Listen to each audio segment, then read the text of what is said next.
the decor and like being high on them because I think if there's anything through this stretch that would qualify as a superpower for this team, it's their top 4D and how they've been playing. And they're getting by with like Mesta, and now Kessering is back, and it was Jacob Bryson, on the third pair, but they were really leaning on those top four. All of them were playing over 20 minutes, have been playing over 20 minutes a night, and we'll see if that can stabilize here as we get into, the post-Olympic break.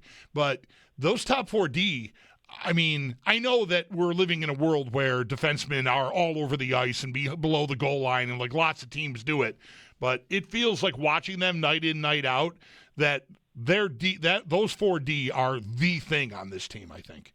No, unequivocally agree. Thought it in August, and this is always a lot of things change in the NHL. One thing that really hasn't changed is if you don't have supernovas at the top of the lineup, and I mean real supernovas, I'm talking McDavid, McKinnon, if you don't have a handful of those guys around the league, then your real path to contention is being able to roll at least three lines and ideally three defensive pairings, whatever that fourth forward line looks like.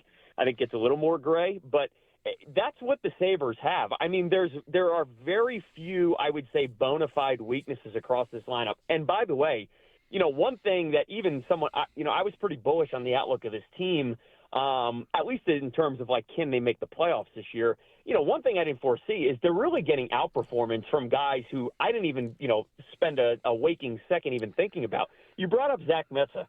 Do you know what the Sabres are doing with him on the ice? I think he's played 20, 25 games this year. Do you know what they're doing with him on the ice 5-on-5? I don't.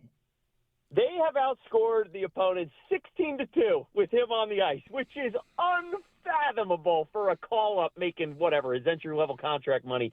I mean, those are the type of numbers you see from top tier defensemen. And yeah, some of it's a little shooting percentage and save percentage driven, and it'll regress back to some degree of normality. But they just keep finding pockets of influence further down the lineup. And by the way, when I say they don't have a supernova, that's not to diminish guys like Thompson and Tuck who are fantastic at the top of the lineup. It's just if you're not confident that your top line, your top pairing can persistently drive a 60% goal share over the course of the year, which by the way is extremely high bar to clear, then you really need the rest of the team to pull their proverbial weight, and that's what the Sabres are doing.